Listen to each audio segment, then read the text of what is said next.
The wilderness hides things we can't explain, shadows that loom too large, sounds that chill the soul. I used to dismiss Bigfoot as a myth, a story for campfires and late-night radio, but after what I've witnessed, the truth feels heavier than fear itself. These are my encounters, etched into my mind from the wilds of America, where something ancient watches from the dark.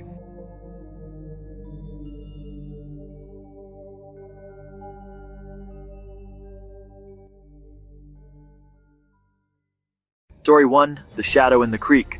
Location, inspired by BFRO Report 79083, Poplar Bluff, Missouri. It was a sweltering August afternoon in 2025, and I was alone in my truck, rumbling down County Road 448 outside Poplar Bluff, Missouri. The heat shimmered off the asphalt and the cicadas screamed in the trees. I'd been checking my trail cams along the creek on my property, a ritual I'd kept up for years to track deer. My phone pinged with a notification from one of the cellular cams. A motion alert. I pulled over, dust swirling around my tires, and opened the app. The image loaded slowly, pixel by pixel, until I saw it. A hulking, dark figure standing in the middle of the creek, its silhouette blurred but unmistakably massive. My heart skipped. "What the hell is that?" I muttered, squinting at the screen. I showed the image to my wife over lunch, but she couldn't make it out, just said it looked big. I tried the live view on the camera, but whatever it was had vanished in the 10 seconds it took to load. After work, I grabbed my brother, Mark, and we hiked down to the creek, the air thick with humidity and the smell of damp earth.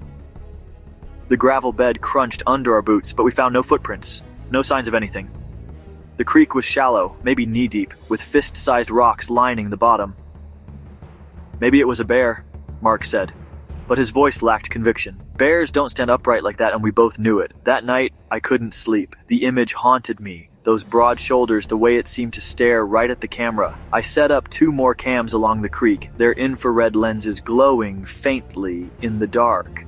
At 3:17 a.m., my phone pinged again. I fumbled for it, my hands shaking as I opened the app. The new image showed the same figure, closer now, its head tilted as if studying the camera. Its eyes reflected a dull, amber glow, and its fur, matted and black, seemed to absorb the moonlight. I bolted upright, my pulse hammering.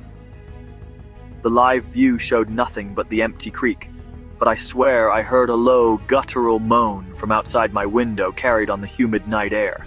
The next morning, I went back to the creek alone. The air felt heavier, like the forest was holding its breath. One of the cams was gone, its strap torn and dangling from a sapling. On the gravel bank, I found a single massive print, human-like, but easily 18 inches long, pressed deep into the mud where the gravel gave way to softer earth. My stomach churned. I didn't tell Mark. I didn't tell anyone.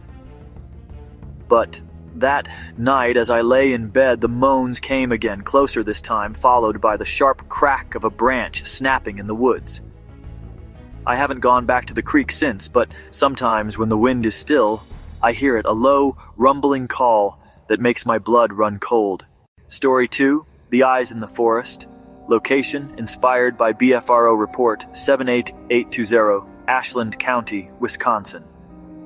It was late October 2023, and I was driving with my sister Emily down County Road M in Wisconsin's Chequamegon-Nicolet National Forest.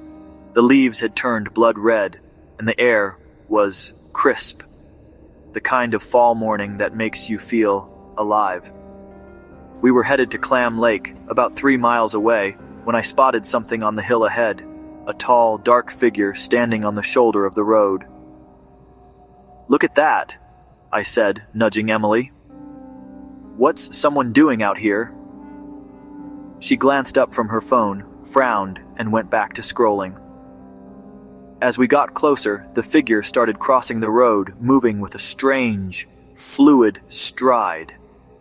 It was tall, taller than any man I'd ever seen, and covered in black hair that shimmered in the sunlight. "That's no person," I whispered, my hands tightening on the steering wheel. It reached the other side of the road and slipped into the woods, but not before turning its head. Its face, I'll never forget it, was almost human, but wrong, with deep-set eyes that seemed to burn into me. We locked gazes for a split second, and my chest tightened like someone had squeezed my lungs.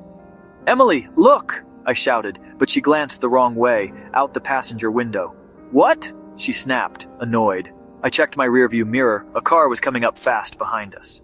I had to speed up or risk getting rear-ended. When I looked back to the woods, the figure was gone, swallowed by the dense pines. "It was a Bigfoot," I said, my voice shaking. Emily rolled her eyes. "You're seeing things, Dwayne." That night, I couldn't shake the image of those eyes. I drove back to the spot alone at dusk, the forest now cloaked in shadow. I parked and stepped out, my flashlight cutting through the gloom. The air was still, but the hairs on my neck stood up. Then I heard it, a deep, resonant whoop, echoing through the trees, followed by the snap of twigs. I froze, my beam trembling as it swept the woods. Something moved, just beyond the light. A massive shape, darker than the darkness itself, weaving between the trunks. Another whoop, closer now, vibrated in my chest. I stumbled back to the truck, locked the doors, and peeled out. In my rearview mirror, I swear I saw those eyes again, glowing faintly in the fading light, watching me from the edge of the forest. Story 3: The River Walker. It was August 4th, 2025, and I was driving north on Highway 4 from Tuttle, Oklahoma toward Mustang, the sun just climbing over the horizon. I always glanced at the Canadian River when I crossed the bridge. It's a habit, looking for herons or deer wading in the shallows. But that morning, at 8:15 a.m., I saw something else. A massive black figure was slogging through the river, about 100 yards east of the bridge. It was walking upright, its arms swinging like pendulums, the water barely reaching its knees. My breath caught. It was no bear, no man. Too big, too broad, too wrong. I slowed the car, my eyes glued to the figure. It was completely black, like a shadow given form, and it moved with purpose, heading toward the north bank. The wake trailed behind it, rippling in the morning light. I fumbled for my phone to take a picture, but by the time I got it out, I was over the bridge. I made a quick U-turn at the next intersection and sped back, my heart pounding. When I reached the bridge again, the figure was gone, the river calm as if nothing had happened. I pulled over and got out, my boots crunching on the gravel shoulder. The air was warm, but a chill ran through me. I scanned the riverbank, hoping to see tracks or some sign of what I'd seen. Nothing. The sand was too loose, the water too quick to hold prints. But then I heard it. A low, guttural growl, like a dog, but deeper, coming from the thick brush on the north side. I backed away, my hand on the knife at my belt, though I knew it'd be useless against something that size. That night, I couldn't sleep. I kept seeing that figure in my mind, its massive bulk cutting through the water. Around midnight, I heard a sound outside my house, a heavy thump, like something big stepping on the porch. I grabbed my flashlight and peered through the window, but the beam caught only shadows. Then came a knock, slow and deliberate, on the wooden siding. My blood froze. I didn't open the door. I didn't move. The knocking stopped, but for the rest of the night, I felt it. Something watching, waiting, just beyond the walls, its presence as heavy as the Oklahoma heat. In Noah, Story 4, The Whisper in the Fog. Location, inspired by BFRO Report 78900, Deschutes National Forest, Oregon. It was early September 2025, and I was backpacking alone in Oregon's Deschutes National Forest, chasing solitude in the high desert pines. The fog rolled in thick that morning, cloaking the trail in a gray haze that muffled every sound. I'd set up camp near Crane Prairie Reservoir, my tent tucked against a stand of ponderosas. Around 2 a.m., I woke to a strange noise, a low, breathy whisper like someone muttering just outside the tent. My skin prickled. I held my breath, straining to listen. The sound stopped, but the air felt heavy, like something was pressing down on the world. I unzipped the tent flap, my flashlight cutting through the fog. The beam barely reached 10 feet before dissolving into the mist. I stepped out, my boots sinking into the damp earth, and scanned the campsite. Nothing. Then, a sharp crack, like a branch snapping under weight, echoed from the trees. I swung the light toward the sound, catching a glimpse of movement, a massive, upright shape, darker than the fog, slipping between the pines. My heart hammered. "Who's there?" I called, my voice shaking. No answer, just the faint crunch of pine needles under something heavy. The next morning, the fog had lifted, but the forest felt wrong. I found tracks near my tent, huge, human-like prints, at least 16 inches long, pressed deep into the soil. They led toward the reservoir and vanished at the water's edge. My stomach twisted as I packed up camp, my eyes darting to every shadow. That night, back home, I couldn't sleep. Around midnight, I heard it again, that same breathy whisper now coming from the woods behind my house. I locked the doors and kept the lights on, but the sound lingered, low and deliberate, like it was calling my name. I haven't gone back to Deschutes since, but sometimes in the quiet I swear I hear it still. Story 5. The Scream on the Ridge. I was hunting deer in Tennessee's Cherokee National Forest in November 2024, hiking along a ridge near the Hiwassee River. The air was crisp, the leaves crunching under my boots as I moved through the pre-dawn dark. I'd set up in a tree stand, my rifle resting across my lap, waiting for first light. Just as the sky began to gray, a scream tore through the forest, a piercing, guttural wail that wasn't human, wasn't animal. My blood ran cold. It sounded close, maybe 100 yards down the ridge. I gripped my rifle, my breath shallow, and scanned the trees below. The scream came again, louder, followed by the crash of something heavy moving through the underbrush. I caught a glimpse of it through my binoculars. A massive figure, easily 8 feet tall, covered in reddish-brown hair, striding across a clearing. Its arms were long, swinging like a gorilla's, and its head turned, as if sensing me. I froze, my heart pounding so hard, I thought it'd give me away. The thing stopped, sniffed the air, then let out another scream that rattled my bones. I didn't move, didn't breathe, until it lumbered into the trees and vanished. When I finally climbed down, my legs were shaking. I found tracks in the soft dirt, wide, five-toed prints that dwarfed my size 11 boots.